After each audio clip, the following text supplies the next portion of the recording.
Meus amados, gostaria de convidá-los a abrirem comigo, por favor, no primeiro livro de Reis, capítulo 19, do versículo 1 em diante.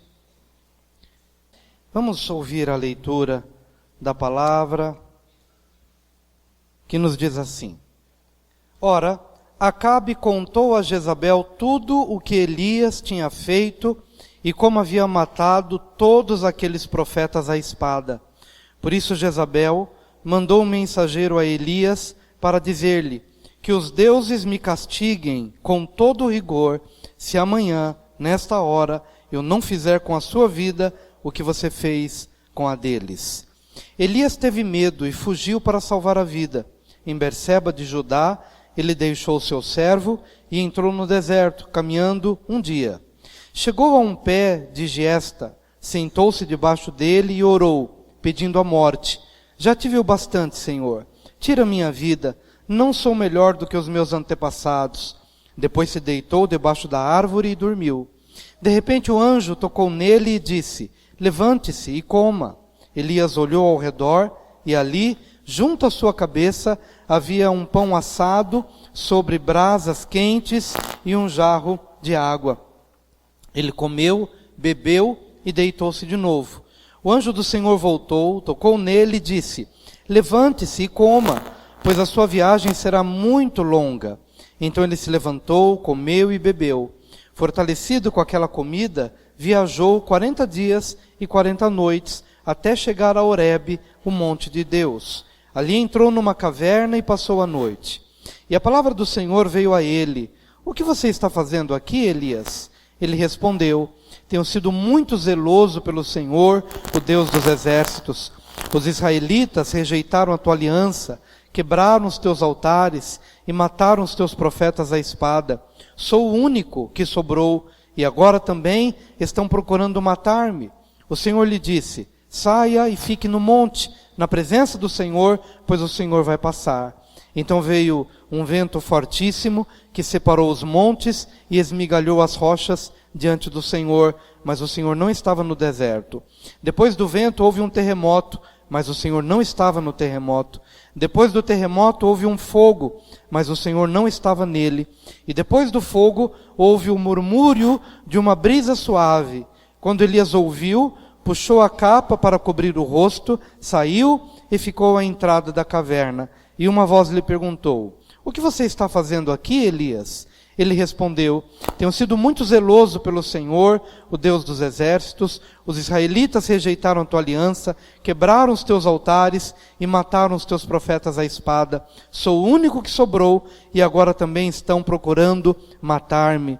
O Senhor lhe disse: volta pelo caminho por onde veio e vá para o deserto de Damasco. Chegando lá, unja Azael como rei da Síria, unja também Jeú, filho de Ninzi, como rei de Israel, e unja Eliseu, filho de Safate, de Abel-Meolá, para suceder a você como profeta. Jeú matará todo aquele que escapar da espada de Azael, e Eliseu matará todo aquele que escapar da espada de Jeú. No entanto, fiz sobrar 7.000 em Israel, todos aqueles cujos joelhos não se inclinaram diante de Baal, e todos aqueles cujas bocas não o beijaram.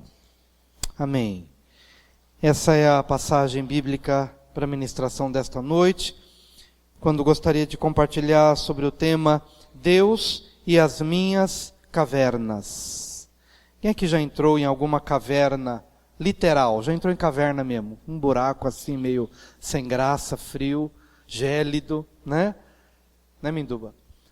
Quem já entrou na caverna emocional, que também igualmente é escura, sem sentido, traz tristeza, como resultado de momentos difíceis da nossa vida, que a gente pode chamar de depressão, que a gente pode chamar de opressão, que a gente pode chamar de desespero, de desejo de morrer.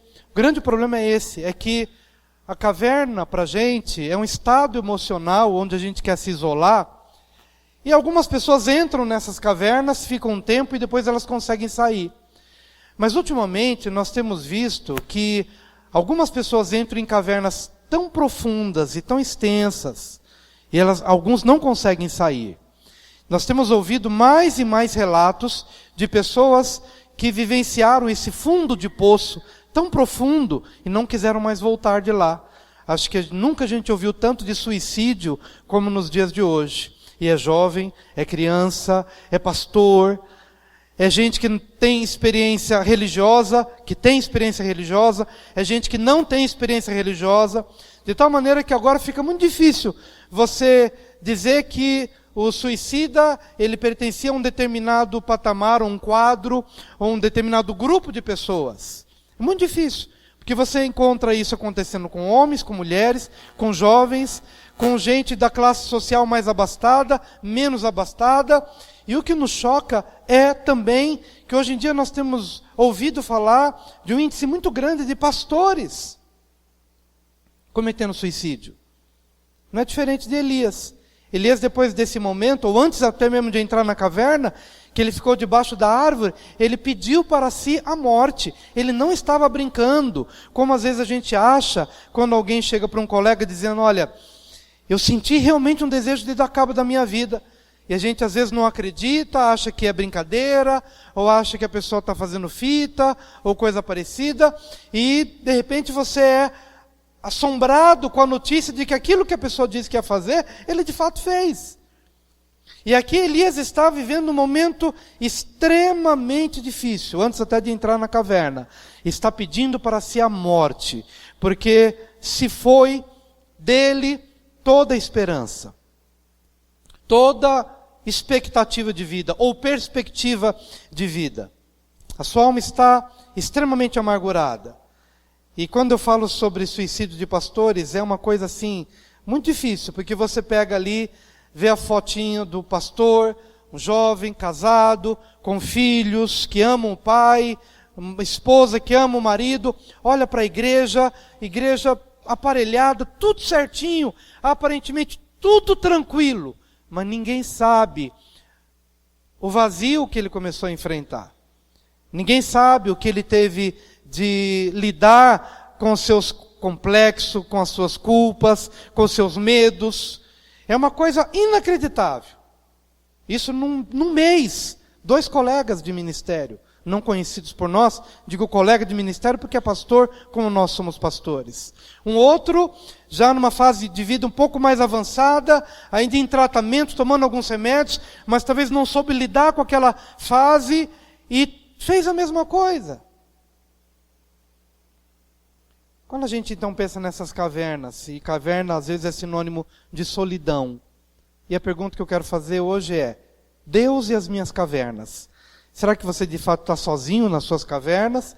Será que você está realmente como você se vê, solitário? Veja que Elias, enquanto ele está caminhando para a caverna, numa altura do campeonato, numa altura da jornada, ele tinha um servo com ele. Mas quem está nesse processo depressivo, ele vai se afastando das pessoas. E conforme o texto bíblico, ele vai com o servo até um certo ponto, e depois deixa o servo ali e continua seguindo sozinho. Porque é assim que as pessoas querem caminhar, sozinhas. Elas estão se isolando, estão entrando num caminho muito perigoso, que dá para voltar, mas alguns não têm voltado. Mas a pergunta é, você está sozinho nas suas cavernas? Como Deus lida comigo e como Deus lida com você? É a pergunta que eu gostaria de fazer nesta noite. Deus e as minhas cavernas. A primeira atitude de Deus diante desse estado emocional de Elias se encontra no versículo 5, quando a palavra de Deus diz que Elias estava ali debaixo da árvore e pedindo para si a morte, mas no versículo 5, depois se deitou debaixo da árvore e dormiu. De repente um anjo tocou nele e disse, levante-se e coma. Elias olhou ao redor e ali, junto à sua cabeça, havia um pão assado sobre brasas quentes e um jarro de água. Ele comeu, bebeu e deitou-se de novo. O anjo do Senhor voltou, tocou nele e disse, levante-se e coma, pois a sua viagem será muito longa. Qual foi a primeira ação de Deus em relação à depressão de Elias? Deus o alimentou. Vamos dizer essa frase. Deus o alimentou. O que representava esse pão quentinho? Brasas vivas, jarro de água. Uma mensagem de amor. Uma mensagem de consolo. Uma mensagem de presença. Eu estou aqui. Elias estava vindo de uma palavra muito forte. Jezabel havia mandado um mensageiro dizer: amanhã a estas horas você vai morrer. Eu queria te dizer, meu amado, que não tem sido fácil a gente viver hoje. Sabe por quê? Porque ainda que as pessoas não digam assim claramente: vou te matar, vou te prejudicar, vou puxar seu tapete, mas é isso que passa diante dos nossos olhos todos os dias. Todos os dias nós estamos recebendo mensagem de ódio, todos os dias nós estamos recebendo mensagem de rejeição, todos os dias a gente é flechado com uma palavra, com uma impressão. Às vezes não é palavra, mas é um gesto agressivo, é um gesto de abandono, que traz para a gente um sentimento ruim, de ausência de amor,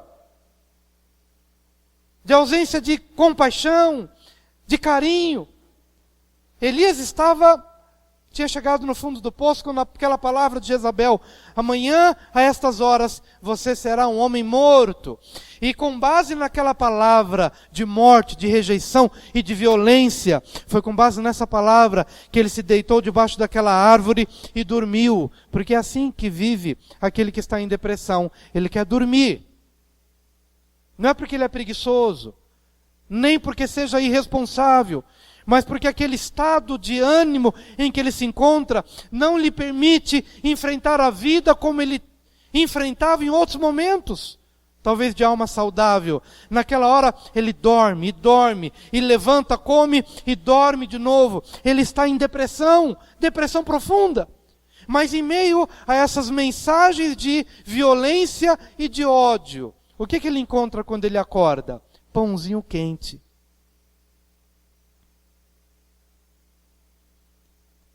O que Deus faz? Ele te cerca. Às vezes você não vê, mas Deus tem levantado pessoas para esquentar esse pãozinho para você. Às vezes na depressão a gente não consegue perceber, mas pode olhar que na fidelidade de Deus nem tudo está perdido. Pão quente representa uma mensagem de amor, que a pessoa que se encontra em depressão não consegue ver, mas estamos aqui hoje abrindo a palavra para mostrar que o mundo é hostil, sim, que as mensagens de violência e de agressão e de rejeição estão toda hora passando diante dos nossos olhos e diante do nosso coração. Mas há pãozinho quente na chapa, de preferência com manteiga, não com margarina, porque margarina faz mal, mas há um pãozinho quente, há uma mensagem de amor. Mas eu queria lhe perguntar: tem sido você um instrumento para preparar esse pão para quem está em amargura? Ou você também está tão cansado, está tão sobrecarregado, tão pensativo nas coisas: não tenho tempo, eu estou trabalhando, eu estou realizando, eu estou projetando, e as pessoas estão mandando mensagem: escuta, a única coisa que eu queria de você agora é só um pãozinho, é só um jarro de água, só isso. Mas às vezes, nós também estamos tão cansados e tão afadigados e tão preocupados com a nossa realidade pessoal, que nós não temos percebido as mensagens que as pessoas estão passando para cada um de nós, de que no nosso sono depressivo, o Senhor quer nos acordar: olha, acorda um pouquinho e coma desse pão. Está preparado para você. Nunca vi tanta agressão nas redes sociais como nos dias de hoje. As pessoas estão feridas de manhã à noite, comentários maldosos, que se você deixar, aquilo te mata, e vai te matando aos poucos. Você ouve, lê de novo, e se entristece, e aquilo, se você deixar, você entra na caverna, porque são as mensagens que vêm para nos matar. É a Jezabel que está dizendo: olha, amanhã essas horas você vai estar morto. Mas eu pergunto: quem é que está se levantando hoje em dia como antídoto contra essas mensagens, com pão quente e com jarro de água? Tem sido você assim na vida de alguém? Ou será que alguém já tem feito isso por você todos os dias, mas o seu estado emocional não lhe permite ver. Hoje que o Senhor remova o véu dos seus olhos, para que você possa perceber essa graça maravilhosa de Deus, que te prepara um sol, que te prepara as estrelas, que te prepara uma esposa, ou um marido, ou um amigo, ou uma pessoa, que quando ninguém te vê, essa pessoa te vê. O que Deus fez por Elias? Preparou pão quente e água. E aí vai a ele de novo dormir, e quando ele dorme, o anjo de novo levanta e come de novo. Porque grande é a tua jornada. Quem sabe aqui a igreja não seja uma grande padaria, uma grande panificadora. É ou não é? Pãozinho quente para você. Talvez preparado nas madrugadas, ou nos choros, ou nas pressões da vida, para que você possa ter alimento. E não digo isso somente em relação ao pastor, mas em relação à pessoa que está do seu lado. Essa é uma comunidade de pão. Essa é uma comunidade de graça, de abraço, de valorização da vida. Essa é uma comunidade que procura fazer com que as pessoas sejam curadas das suas feridas e das suas rejeições. Então valorize isso, valorize o seu irmão. Valorize essa graça de Deus que tem se manifestado no meio de nós, porque Deus nos alimenta em tempos de dificuldades. Mas presta atenção, meu amado, há muitas pessoas que desenvolvem o caminho rumo ao suicídio porque têm se alimentado mal, porque têm se apartado do lugar do pão e do jarro de água e têm se alimentado com coisas que não edificam. Quanto tempo, às vezes, paramos diante de uma tela, de uma mensagem que mais nos amargura. Meu amado, aprenda a fechar isso. Aprenda a fechar essa porta e dizer, não vou me alimentar disso. Porque o alimento que Deus tem para mim é melhor. O pão que Deus tem para a minha vida é um pão fresco, de brasas vivas, de jarro de água, da palavra que lava, que limpa. Meu amado, não se alimente da amargura, não se alimente do mal, ou dos comentários maldosos, não se alimente disso. Vire a página, nem leia, nem veja, nem se alimente, porque é um alimento novo para você. Deus o alimentou. Em segundo lugar, nós encontramos nos versículos 9 e 10. Ali entrou numa caverna e passou a noite. E a palavra do Senhor veio a ele. O que você está fazendo aqui, Elias? Ele respondeu, tenho sido muito zeloso pelo Senhor, o Deus dos exércitos. Os israelitas rejeitaram a tua aliança, quebraram os teus altares e mataram os teus profetas à espada. Sou o único que sobrou e agora também estão procurando matar-me. Primeira coisa que Deus fez por Elias, Deus o alimentou. A segunda coisa que Deus fez por Elias, Deus o ouviu. Ouviu as suas lamúrias, ouviu as suas frustrações. Deus o ouviu no seu entendimento, mesmo que entendimento errado. Parte dos questionamentos de Elias, parte disso estava correto, mas parte não estava correto. Por exemplo, quando ele disse, Senhor, eu sou o único que ficou, eu sou o único que permaneceu firme em Ti. Depois Deus vai, mais lá na frente, vai mostrar que era um engano de Elias.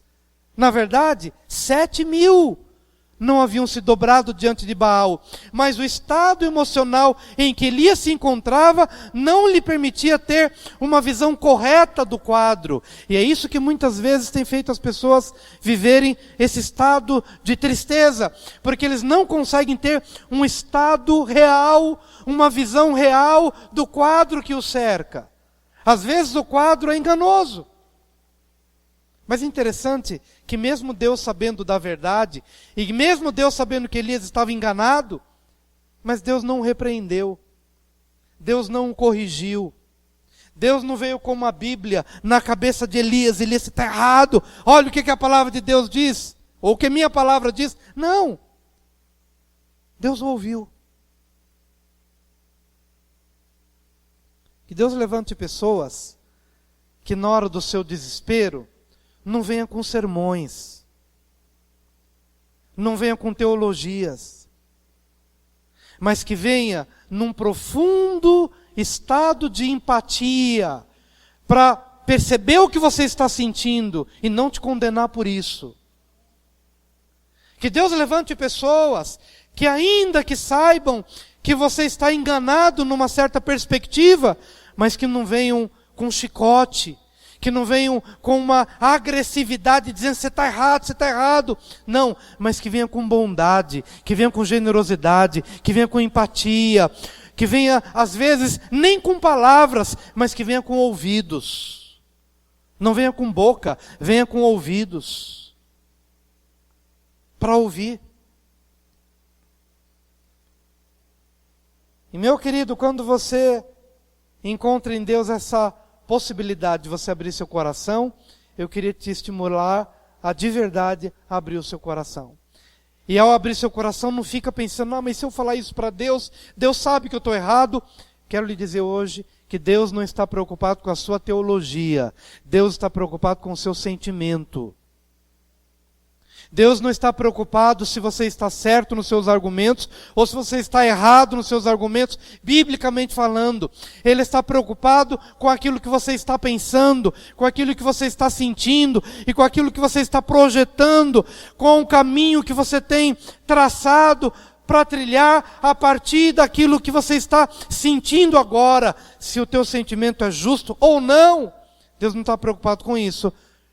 Mas Ele está preocupado em que você tenha a oportunidade de dizer para Ele, Deus, está doendo, estou sofrendo, não estou entendendo, estou com medo, estou angustiado, estou querendo morrer.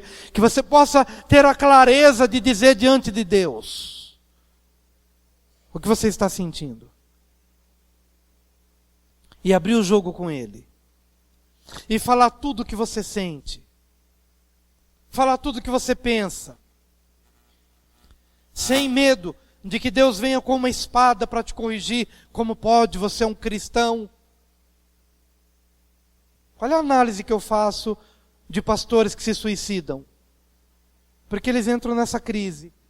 Porque na verdade eles pregam, nós pregamos e sabemos aquilo que nós estamos pregando. Só que entre aquilo que nós acreditamos de verdade e transmitimos e sabemos, às vezes, entre o que falamos por fé e aquilo que vivemos num determinado particular da nossa vida, há uma dicotomia, há uma distância. E então esses pastores acabam se desesperando.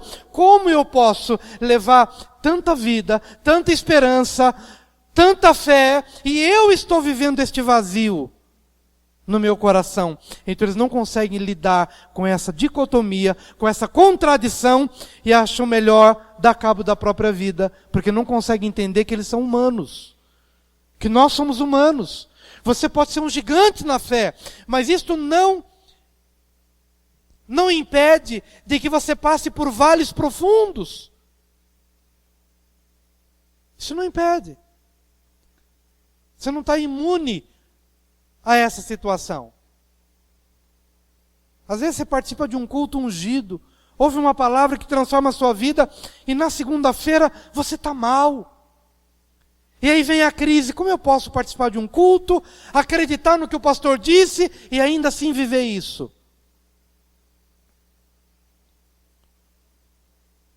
Quero dizer que a vida é assim. A nossa natureza humana é assim. Mas apesar de ser assim, Deus te ouve. Eu lembro que uma vez estava numa reunião muito pesada. Um pastor havia cometido um adultério. E eu tinha que julgar aquela situação junto com algumas pessoas. E eu percebia que o pastor estava presente e as outras pessoas estavam ali com ânimo muito assim, meio como que tacando pedra no pastor.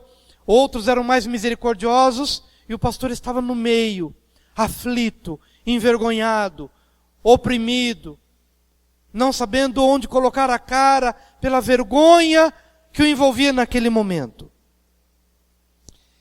E eu ali no meio tentando decidir a situação, até que alguém saiu da cadeira onde estava, e ela não quis saber se alguém acusava ou alguém absolvia, se o pastor tinha pecado ou deixado de pecar, mas ela simplesmente se levantou da cadeira e foi atrás do pastor e começou a massagear os ombros, porque percebiam que ele estava extremamente tenso, envergonhado, aflito, no meio daquela reunião, e ela teve um gesto de misericórdia, de bondade, massageando os seus ombros. E aquela imagem ficou gravada na minha mente.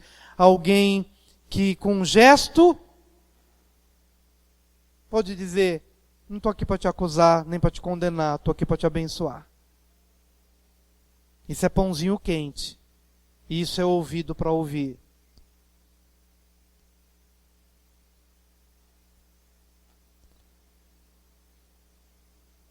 Deus levanta pessoas assim. Deus ouve as nossas frustrações e as nossas culpas.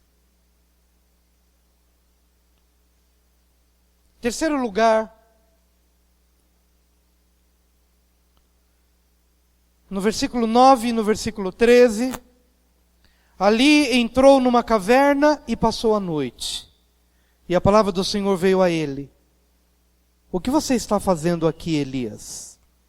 E aí depois Elias vai falar e falar e falar. Mas no versículo 13, no finalzinho do versículo 13, e uma voz lhe perguntou: o que você está fazendo aqui, Elias? O Senhor perguntou 2 vezes a mesma coisa para Elias. No versículo 9, Elias fala, e depois no versículo 13, Deus faz a mesma pergunta: o que você faz aqui, Elias? Nem sempre quando Deus nos pergunta alguma coisa, é porque Ele não saiba. Na verdade, Ele sempre sabe, nem sempre não. Deus sempre sabe a resposta. Mas quando Ele me pergunta alguma coisa, e Ele me pergunta de novo, pode perceber que sempre quando alguém pergunta alguma coisa para Jesus, Jesus não responde direto. Jesus responde com uma outra pergunta. Porque a pergunta que Deus nos faz nos leva a chegarmos às nossas próprias conclusões. Quando Deus perguntou para Elias: o que você está fazendo aqui, Elias? Elias abre o coração e fala, e depois na boca da caverna, Deus chega de novo e fala: o que fazes aqui, Elias? O que Deus está querendo nessa hora, amados? Que a gente possa descobrir a resposta por nós mesmos. Sabe por que algumas pessoas não crescem na fé? Porque elas esperam um banquete espiritual. Hoje o pastor vai falar e vai responder todas as minhas questões. Hoje alguma coisa vai acontecer e eu vou receber de Deus com clareza tudo aquilo que eu preciso saber. E nem sempre é assim. Quando você chega aqui, a palavra te devolve uma pergunta. E você volta para casa, você reflete, você pensa, você medita, e os sábios fazem as descobertas. Os que não são sábios vão continuar esperando receber de bandeja uma resposta. Mas os sábios refletem no coração, trazem a memória, meditam de novo. Pronto, Deus falou comigo. Mas como Deus falou? Deus falou quando a palavra foi devolvida a você. Deus falou quando você tão somente não ouviu direto uma resposta, mas você assimilou aquela palavra e começou então a meditar sobre ela. Ah, entendo o que o Senhor quer dizer. Aí você vai entender o seu casamento. Aí você vai entender de fato quem você é. Aí você vai compreender por que você está com raiva. Você já parou para pensar que quando você para diante de um psicólogo e o psicólogo simplesmente pede para você falar, e aí você vai falando, e enquanto você fala, você descobre a resposta só pelo fato de você ter falado?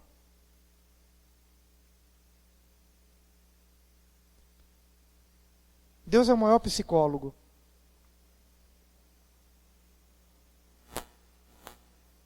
E Ele está aqui hoje para também te fazer uma pergunta. O que você está fazendo hoje aqui?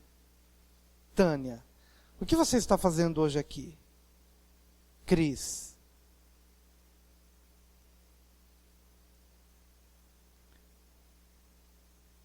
Que nesse momento, ao receber a palavra de Deus, você entenda que é Deus falando com você. Deus lhe ajudando a descobrir a causa do problema por você mesmo. Para isso você tem que abrir o seu coração para Deus. Deus, eu tenho sentido isso, e isso, e isso. Eu fiquei com vergonha quando meu colega de trabalho me expôs diante do outro. Vai falando para Deus. E enquanto você fala, talvez Deus pergunte, mas por que você ficou com vergonha?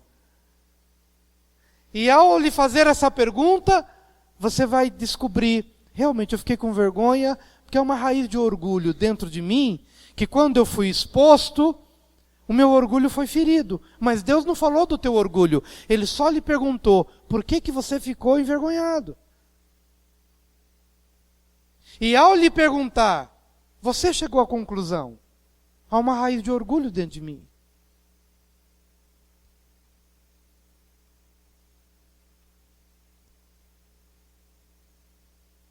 Quantas brigas no relacionamento conjugal poderiam ser evitadas? Por que você brigou? Porque talvez tenha alguma coisa dentro de você, e Deus lhe pergunta, por que você brigou com seu marido essa semana? Você veio aqui para ouvir uma palavra que respondesse a causa dessa briga. Mas aqui você recebe uma outra coisa, uma outra pergunta. Por que você brigou? E ao voltar para casa, você vai chegar à conclusão. Porque eu tenho um temperamento terrível, que eu não sei ser contrariada, eu não sei ser contrariado, e por isso briguei. Mas Deus não falou dessa contrariedade, mas lhe fez uma pergunta, por que você brigou? E a palavra então entra dentro de você, e você descobre a resposta.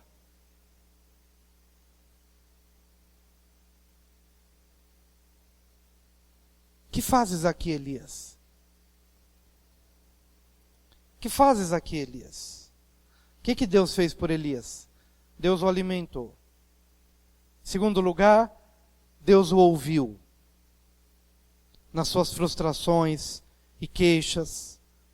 Em terceiro lugar, Deus o ajudou a descobrir a causa do seu problema por si mesmo.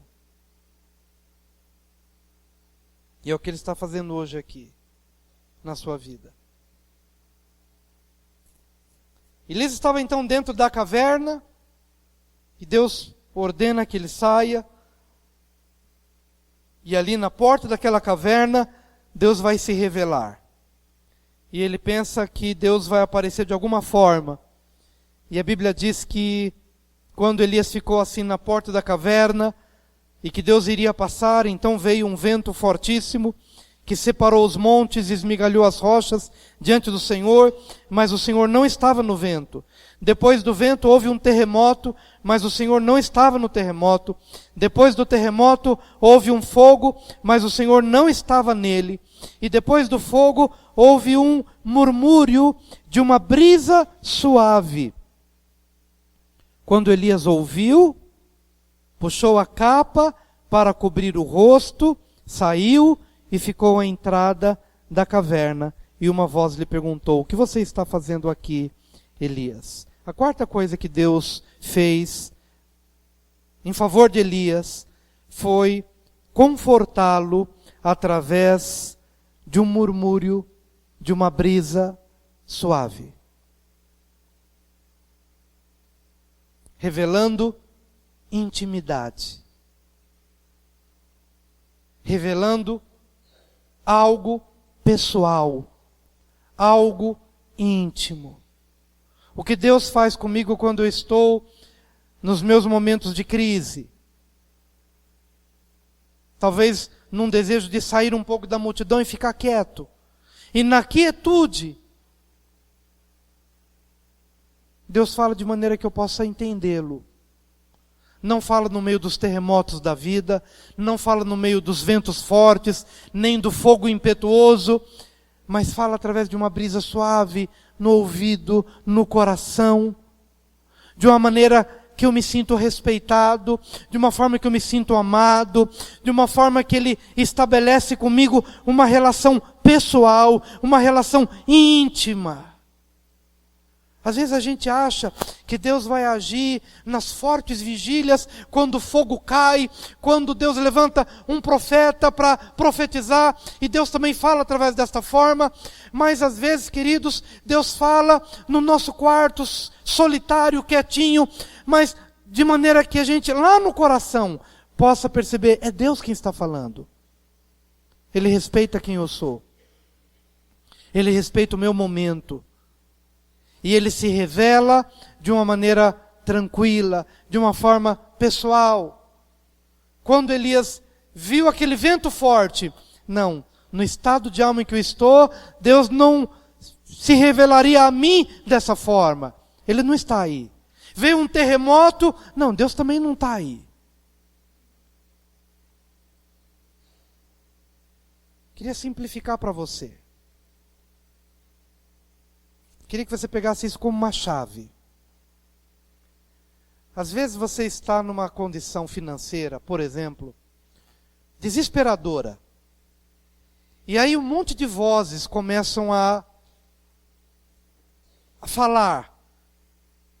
E você se sente tentado a entrar pela primeira porta, primeiro barulho, primeiro sinal.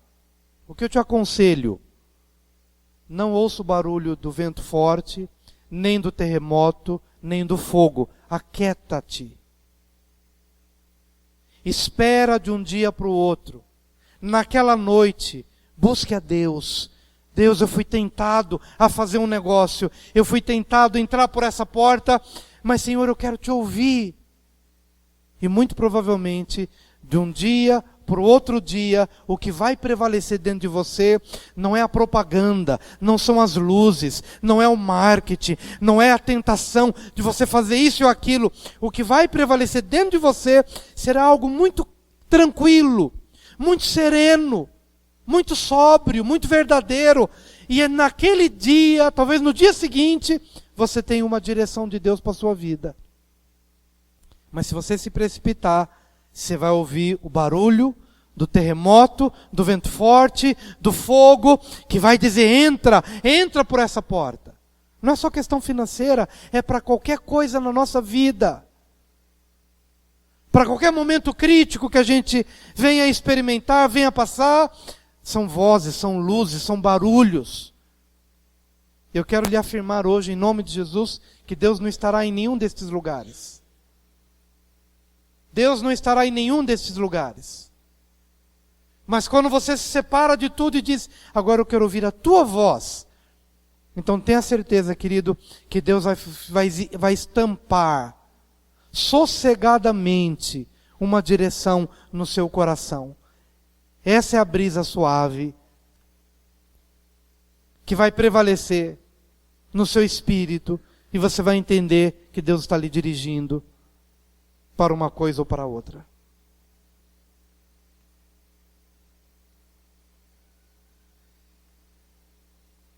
Amém? É interessante que quando a gente vai fazer algum orçamento, precisamos fazer alguma coisa para casa, reformar uma coisa ou outra, e a gente chega naquele lugar e faz orçamento e vê valores e tal e tal, tal. Quando aquilo não bate 100%, olha, esquece tudo, deixa tudo, vão para casa, ora, pensa, acalma. Nunca aconteceu algo diferente. Depois, o nosso pensamento já é outro, a direção é outra. E a gente percebeu, se fôssemos naquele dia, naquela hora, no ímpeto do nosso coração, teríamos feito coisa errada.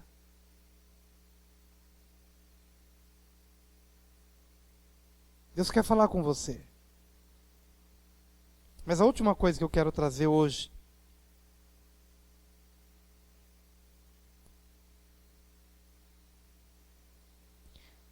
é que quando Elias fala tudo o que ele tem que falar, no versículo 15, o Senhor lhe disse: volte pelo caminho por onde veio e vá para o deserto de Damasco.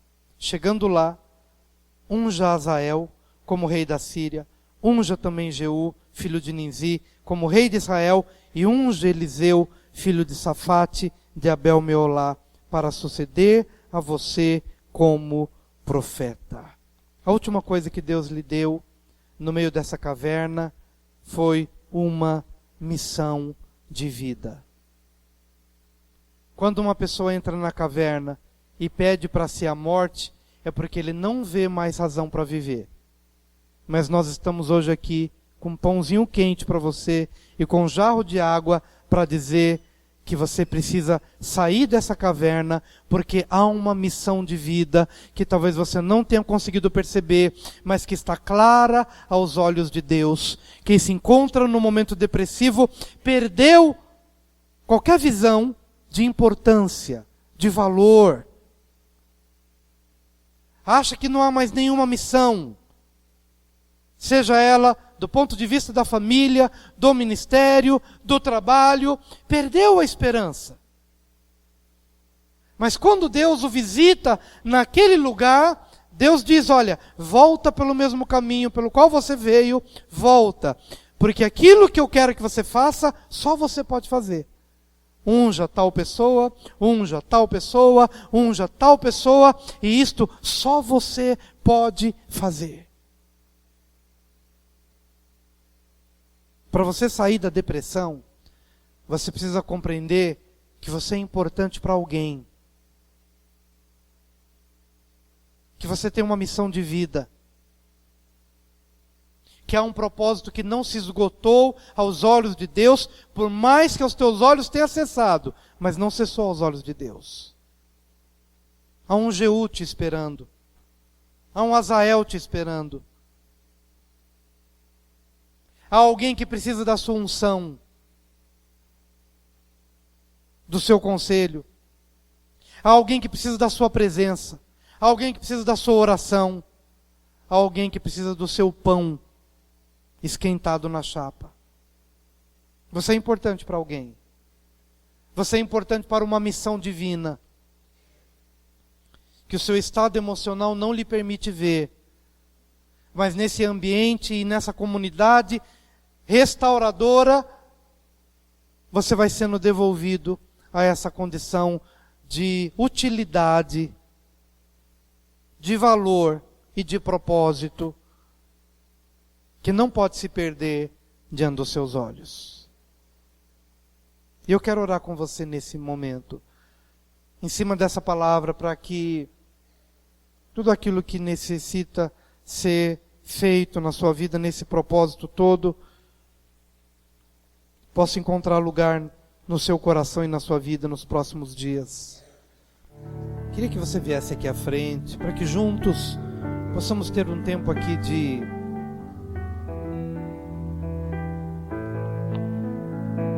tempo de comunhão, tempo de oração.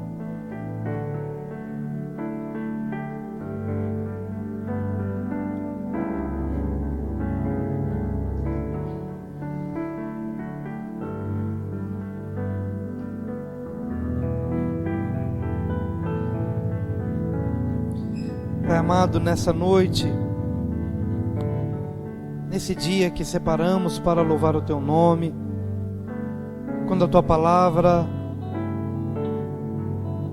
é nos apresentada de maneira clara pelo Teu Espírito Santo, Teu Espírito que nos ajuda a interpretar na nossa experiência de vida. Nessa noite te damos graças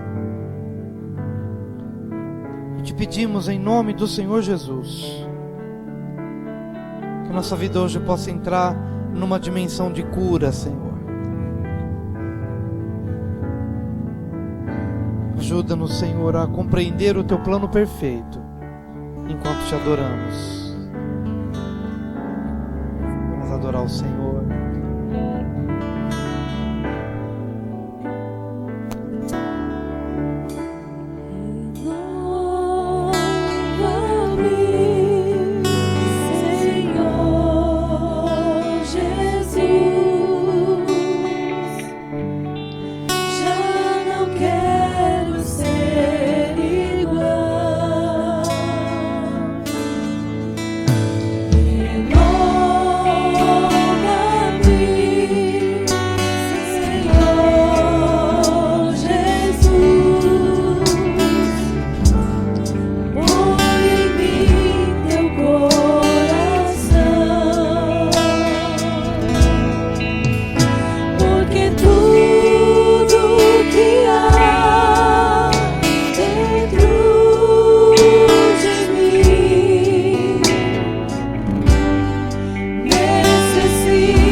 que há dentro de mim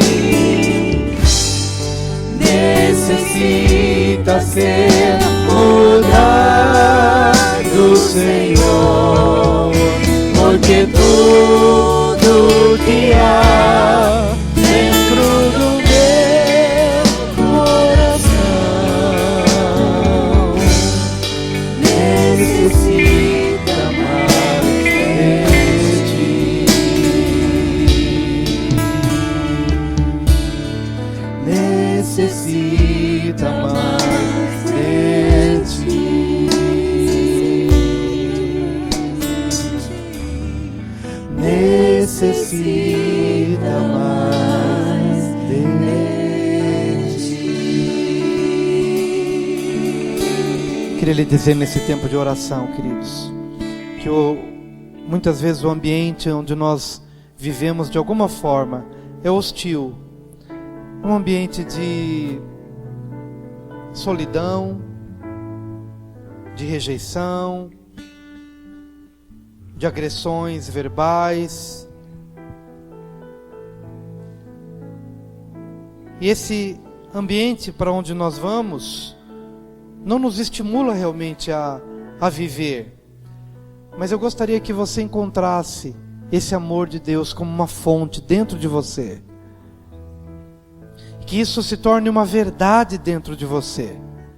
Porque é justamente essa fonte de vida, de alegria, de ânimo, que faz com que os ambientes da nossa vida comecem a ser transformados. E eu queria te convidar a essa experiência com Deus. Essa experiência genuína, pessoal e íntima. Lá fora realmente tem um vento forte, um terremoto e um fogaréu. Mas dentro de você é uma brisa suave. Há uma voz de Deus falando com você, mostrando para você que você não está só. No seu trabalho, nos seus relacionamentos, na sua família. Há uma fonte, há uma presença divina, há uma voz genuinamente divina dentro de você. É Deus falando com você, é Deus dentro de você. Pai querido, a minha oração pelos meus irmãos nesta noite, em nome de Jesus, é para que eles possam comer deste pão quente, beber desta água que o Senhor mesmo preparou para eles. Ainda que tenhamos que comer deste pão e prosseguir uma jornada longa, como a de Elias. E eu sei que há muito ainda o que percorrer na vida, para todos nós, mas que possamos fazer essa jornada alimentados e fortalecidos com este alimento espiritual, com este pão vivo que desceu dos céus, com esta água que mitiga a nossa sede, a água da vida que é Jesus. Que este alimento seja farto, pleno, completo na vida de cada pessoa hoje aqui, Senhor, para que tenhamos condições de sair deste lugar e voltar para os desafios. E é possível que os desafios sejam os mesmos, que não tenham mudado só pelo fato de termos participado deste culto. Vamos voltar para muitas situações semelhantes a que nós enfrentamos a semana passada, mas queremos, ó Deus, enfrentar com um coração novo, alimentados pela palavra, pela água, com as questões internas resolvidas diante de Ti. É o desejo do nosso coração, é a oração que te fazemos nesta noite, em nome de Jesus. Repita após mim: Senhor Jesus, nesta noite eu entrego a chave do meu coração em Tuas mãos. Pode entrar, Senhor. Fica à vontade, Senhor. Assenta-te à mesa comigo, porque eu quero estar contigo hoje e por toda a eternidade. Lava-me, perdoa-me, quebra as maldições de sobre a minha vida, porque eu te confesso como meu único e suficiente Senhor e Salvador, para todos sempre. Amém. Amém. Agora você vai preparar um pãozinho quente para o seu irmão, dando um abraço bem afetuoso, bem carinhoso.